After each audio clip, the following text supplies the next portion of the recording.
Muito bom, pessoal. Mais um pouquinho aí de revisão para a prova do Enem, para a prova de Ciências da Natureza, né?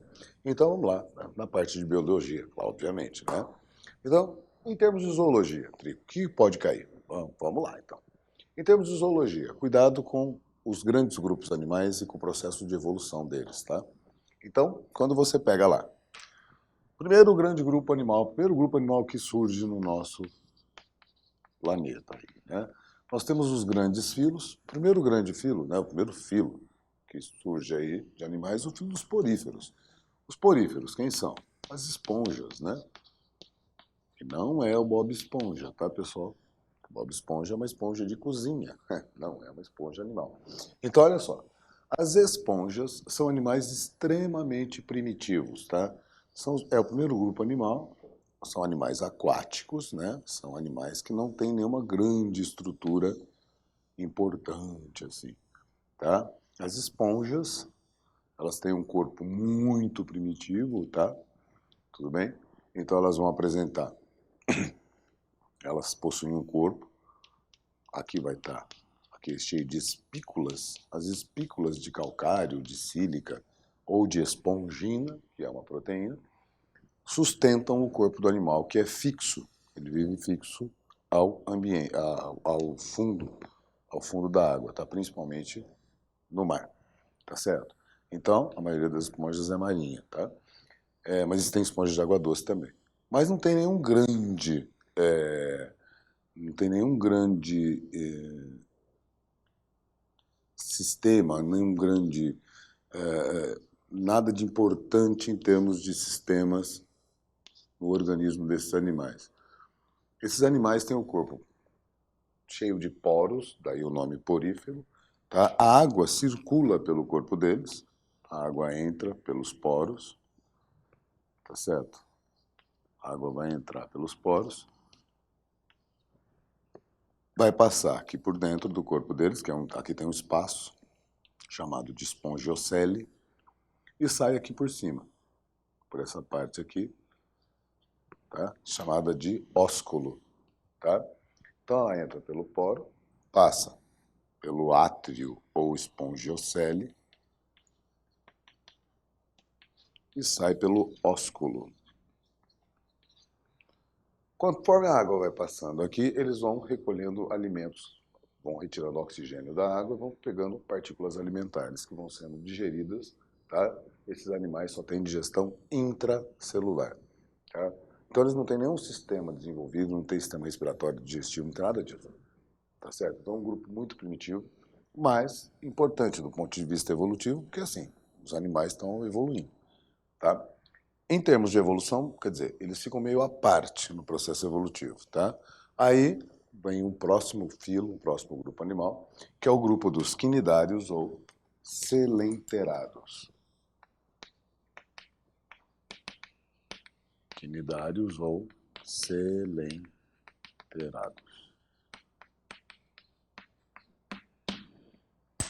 Esse é o grupo das águas-vivas. É o principal representante do grupo, tá? Mas tem as águas-vivas, os corais, as anêmonas. Boa parte desses animais, então agora a coisa vai ficar um pouquinho melhor, a coisa vai começando a se desenvolver. Perdão. Esses animais, uma das coisas que caracteriza esse filo é a presença de um ciclo de vida chamado de metagênese ou alternância de gerações. Metagênese ou alternância de gerações. Boa parte desses animais, não todos, uma parte desses animais apresenta duas fases de vida. Uma fase de vida móvel, chamada de medusa, tá? Vou fazer aqui de maneira bem simplesinha. Surge uma novidade evolutiva importante, uma cavidade gastrovascular, tá? Eles já vão passar a ter um sistema digestório primitivo, claro, porém, já é um sistema digestório. Então, é o que a gente chama de sistema gastrovascular. Tá? Eles vão ter uma boca aqui embaixo por onde o alimento vai penetrar. Tá certo? Então essa aqui é a fase móvel, chamada de medusa.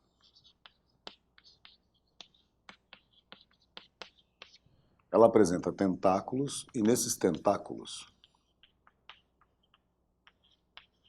estão os quinidoblastos ou quinidócitos, que são as células para defesa e captura de presas. É aqui que existem substâncias químicas que causam queimadura de pele.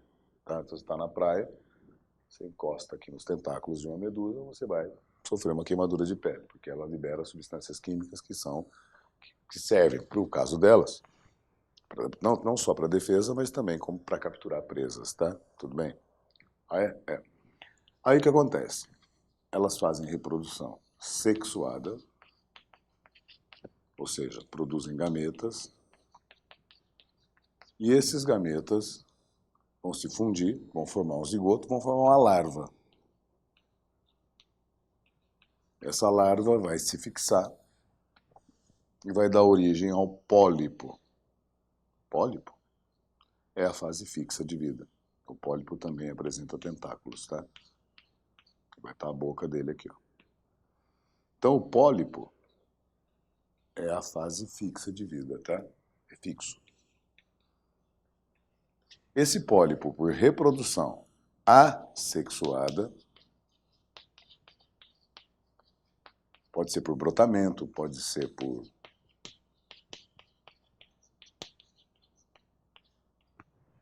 brotamento, pode ser por estrobilização. Estrobilização é a formação de estróbilos. Ele vai se, é como se ele estivesse se cortando, aspas, e vai soltando essa parte de cima e vai formando novas medusas, tá? Ou por brotamento, forma-se um broto lateral que se destaca e forma uma nova medusa. E assim eles fecham o ciclo reprodutor deles, o ciclo de vida deles, tá? Tudo bem? Olha só, e aí vão surgindo, os animais vão evoluindo, e aí você vai ter o grupo dos plateumintos. Plateumintos ou plateumintes, tanto faz. Os plateumintos ou plateumintes são os vermes achatados. Surgem algumas novidades evolutivas nesse grupo. No grupo dos quinidários ou silenterados, surgiu a cavidade gastrovascular e eles têm também células nervosas espalhadas pelo corpo. Tá? Os plateumintes, agora vai acontecer uma coisa interessante. Nos plateumintes vai surgir uma cabeça. Os principais representantes aqui, planárias, e alguns vermes, como por exemplo, tá? O esquistossomo, tênia, e a gente já vai dar um toque para vocês sobre isso, que é uma coisa importante. Mas surge uma coisa importante nesse grupo animal, surge uma cabeça. Essa cabeça vai centralizar o sistema nervoso deles, tá? Então, os principais gânglios nervosos vão se concentrar na cabeça. Na cabeça existem aqui vão na planárias, que é uma planária, existem os ocelos. Os ocelos são estruturas de captura de luz, só luz, tá? Não vai formar imagem. Isso aqui não é olho, tá? Ocelo. E aí, isso aqui, ó, é uma novidade evolutiva importante. A presença de uma cabeça, ela começa daqui para frente, durante o processo evolutivo, todos os animais passam a ter cabeça. E é na cabeça que centraliza os principais gânglios nervosos. Elas também vão apresentar um sistema excretor, isso é uma novidade evolutiva. No entanto, elas apresentam, só que isso aqui estaria para o lado de trás do corpo, não aqui na frente, como eu estou colocando, mas tudo bem. Elas têm um sistema digestório que ainda é incompleto, vai ter uma boca, elas têm uma faringe protrátil ou retrátil, ela sai e volta, tá? Isso aqui, ela recolhe, tá? É um sistema digestório que eles vão ter, um sistema digestório incompleto, só tem boca, não tem ânus, tá? Tudo bem. Cuidado com as doenças relacionadas aqui. Nós temos duas doenças relacionadas com esse grupo, esquistossomose e teníase, tá?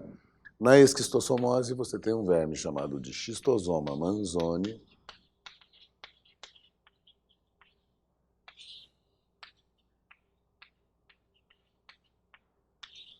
A doença é adquirida através de contato com água contaminada com a larva, tá? Tudo bem? O homem é o hospedeiro definitivo dessa doença. Ela vai provocar, esse verme provoca entupimento dos vasos que irrigam o fígado. E com isso, eles começam, esses vasos começam a extravasar líquido para a cavidade abdominal. E esse líquido vai se acumulando na cavidade abdominal, formando a famosa barriga d'água. Tá? Os ovos saem com as fezes do doente e contaminam o meio, formando uma larva. Aí sai uma larva chamada de miracídio. É o nome da larva que vai... Esse miracídio precisa de um hospedeiro intermediário, que é um caramujo aquático. Um caramujo aquático. No interior do caramujo, o miracídio vai se reproduzir e vai formar uma nova larva chamada de cercária. Cada miracídio forma várias cercárias. Aí a cercária penetra pela pele, contaminando novos indivíduos, fechando o ciclo. Tá certo? Na teníase. A teníase você tem dois tipos de tênia. Tem duas espécies de tênia. A tênia solium, que é a tênia do porco. E a tênia saginata, que é a tênia do boi. Essa aqui usa o boi como hospedeiro intermediário, mas o ciclo é igual. Tá? Como é que funciona esse ciclo? Funciona assim, ó. Você tem lá, na teníase, o homem vai ser o hospedeiro definitivo. O homem vai ser o hospedeiro definitivo no caso da teníase. Tá? Onde que esse verme vai estar? No seu intestino. Intestino? É. Aí os ovos saem com as fezes e contaminam o ambiente, contaminando o alimento do porco, do boi, tá? Porco, boi, que são os hospedeiros intermediários, ó. Aí você, no porco ou no boi, você vai ter o quê? Esse verme forma uma larva chamada de cisticerco. É o nome da larva. Se você ingerir a carne desse animal contaminada com o cisticerco, você adquire a teníase. Tá certo? Beleza? E aí você fecha o ciclo do parasita. Tá? Agora, cuidado. Se você ingerir os ovos, tá? Se você ingerir os ovos, você vai fazer o papel do hospedeiro intermediário. Você vai fazer o papel do porco, vai fazer o papel do boi. Geralmente a gente considera que essa doença é sempre a partir da tênia do porco. Se você ingerir os ovos, você vai ter o cisticerco em você. Como o porco, como o boi. E aí você vai ter uma doença chamada de cisticercose. Beleza? É isso aí, de Plateuminto é isso, moçada. E aí, durante o processo evolutivo, a coisa foi andando, surgindo o grupo aí dos nemateumintos. Os nemateumintos são os vermes cilíndricos, tá? Eles são vermes também, não são achatados, eles são cilíndricos. Um dos principais representantes, as lombrigas, tá?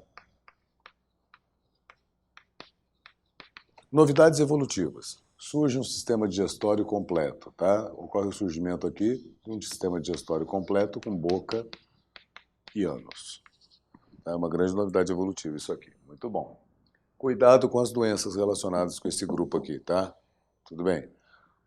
O Enem pode focar nessas doenças, tá? Então a lombriga provoca a chamada ascaridíase.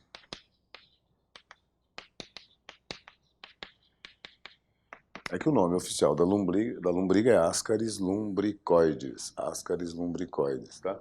Tudo bem? Então, o homem é o hospedeiro, é o único hospedeiro, tá?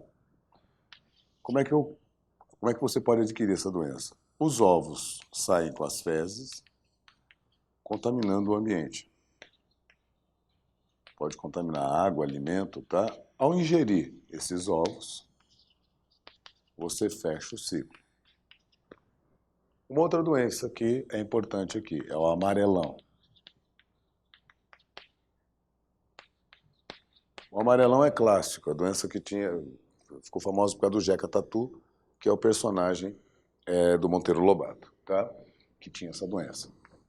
O ciclo é parecido. O homem também é o hospedeiro, tá? E aí o que acontece? Né? O amarelão é causado pela, pelo Ancylostoma duodenale, tá?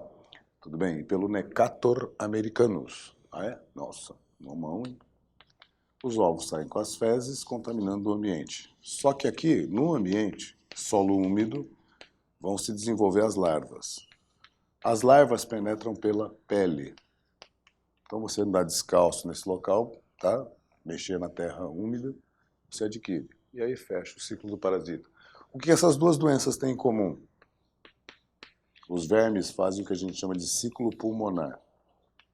Antes deles atingirem o sistema digestório, que é onde eles vão ficar, essas larvas aqui desses parasitas passam pelo pulmão, tá? Vão passar pelo pulmão, sobem, tá? E você engole a larva e ele vai para o sistema digestório. Beleza?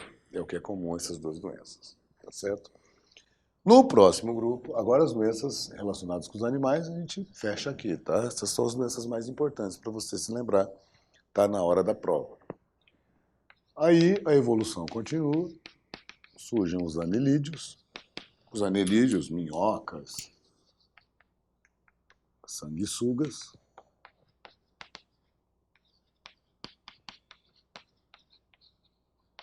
O que surge de importante nos anelídeos? Nos anelídeos vai surgir de importante um sistema circulatório. E é um sistema circulatório fechado.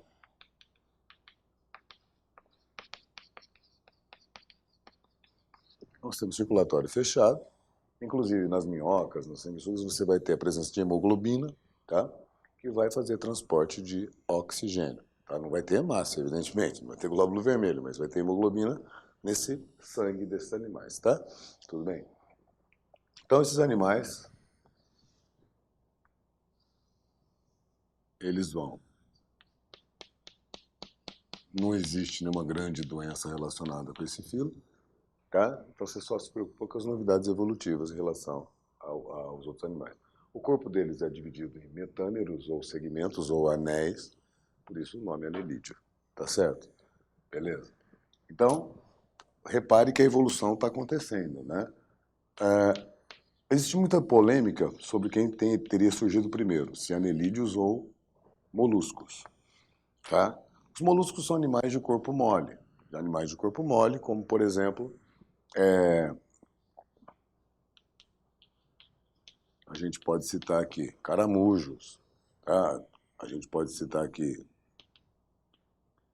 lesmas, mas tem animais aqui extremamente desenvolvidos como polvos, lulas, né? Tá certo? Esses animais podem ter o corpo protegido ou não por uma concha calcária. Uma concha de calcário. Pode ser uma, pode ser duas, ou pode não ter concha. Então, os caramujos, por exemplo, têm uma concha só. Tá? Polvos e lulas, a lula tem uma concha interna. Lesmas e polvos não têm concha. Tá? Mas você tem também aqui, por exemplo, os mariscos. Mariscos, mexilhões, têm duas conchas. Tudo bem? Uma concha formada de calcário. Tá? Então, isso vai proteger o corpo desses animais. Tá certo? Os moluscos, a maioria dos moluscos, tem sistema circulatório também, como os anelídeos? Tem, mas só que o sistema circulatório deles é aberto. O sistema circulatório é aberto.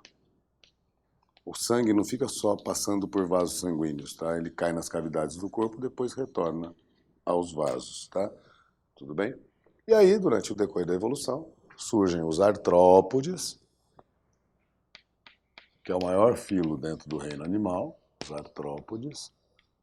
Dentro dos artrópodes você vai encontrar quem? Insetos, crustáceos e também os aracnídeos. Tudo bem? Esse grupo animal, um grupo animal extremamente bem adaptado ao ambiente terrestre, tá? Esses animais apresentam diversas características importantes, mas a gente pode citar aqui como destaque um exoesqueleto, esqueleto externo, tá? De quitina. Como o esqueleto é externo, eles são obrigados a fazer o quê? Mudas ou equidizes periódicas.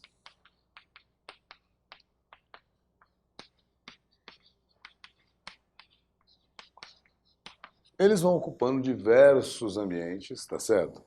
Tá? Mas isso aqui caracteriza esse filo animal, tá? Esse grupo de animais. Essas mudas ou equidizes periódicas. Ele tem que tirar o exoesqueleto para poder crescer, tudo bem? E aí, tá? Eles vão ocupar diversos ambientes, têm diversas características adaptativas, tá? Tudo bem? Sempre vale a pena dar uma olhadinha nos artrópodes, tá? Aí depois, no decorrer da evolução, surgem os equinodermos. Equinodermo é a estrela do mar, ouriço do mar, e assim vai.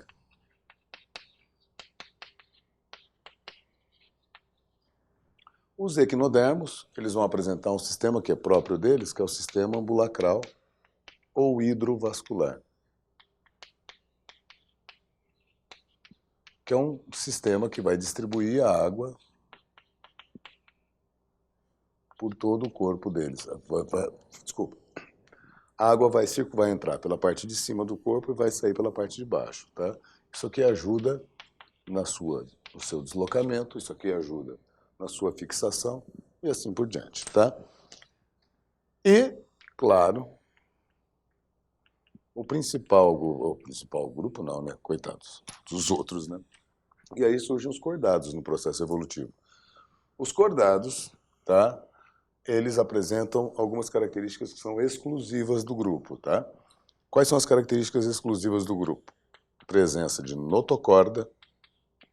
A notocorda é o eixo de sustentação do embrião. Tá? A notocorda, na maioria dos cordados, a notocorda é substituída pela coluna vertebral. A coluna vertebral vai substituir a notocorda, tá? Então, a coluna que está aqui vai substituir isso aqui. Mas isso aqui é o eixo de sustentação do embrião. Ela é substituída pela notocorda. A notocorda não vai formar a coluna, ela vai ser substituída pela coluna vertebral, tá? Tudo bem? Então, notocorda, presença de um sistema nervoso dorsal, sistema nervoso dorsal, as chamadas fendas faringianas, ou fendas branquiais na faringe, tá? Ah, Trico, mas eu tive isso aqui? Teve. Só no início do desenvolvimento embrionário. Isso aqui desapareceu depois, óbvio, né? As fendas faringianas se formaram, depois elas desapareceram. Tá certo? E, para completar, uma cauda pós-anal. Uma cauda pós-anal. Isso aqui são as características exclusivas dos cordados. Cauda pós-anal, no nosso caso só sobrou o restinho aqui, que é o cóccix, tá? São os ossinhos do cóccix. Nos demais grupos, o que acontece? Nos demais grupos forma a cauda mesmo, tá? Forma o rabo do gato, do cachorro, enfim, tá?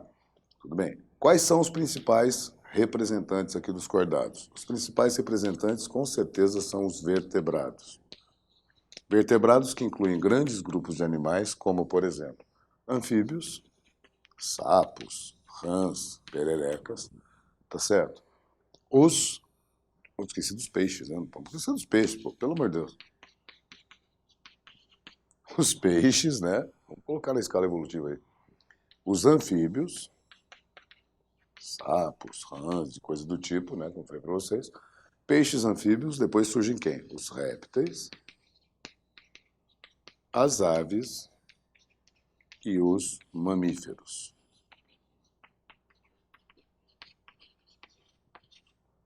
Peixes, anfíbios, répteis, aves e mamíferos, tá? São os grandes grupos de vertebrados aqui, né, nessa brincadeira. Destacar o quê? Destacar o seguinte, repara que os animais, eles vão saindo, vão deixando o ambiente aquático e vão conquistando o ambiente terrestre.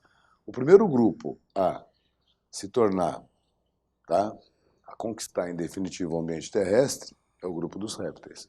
Os répteis, nos répteis surgem características, tá, reprodutivas, características físicas, características morfológicas, que vão permitir que eles se tornem muito ou extremamente bem adaptados ao ambiente terrestre. Tá? Então, já surge uma pele grossa, com estruturas que vão protegê-los. Tá?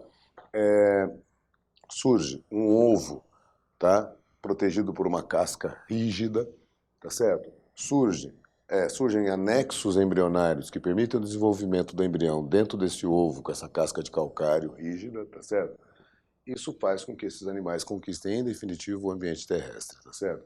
E daqui para frente, só deixar por conta da evolução. Tá certo, moçada? Gente, uma excelente prova para vocês, tá? Um grande abraço. Até mais.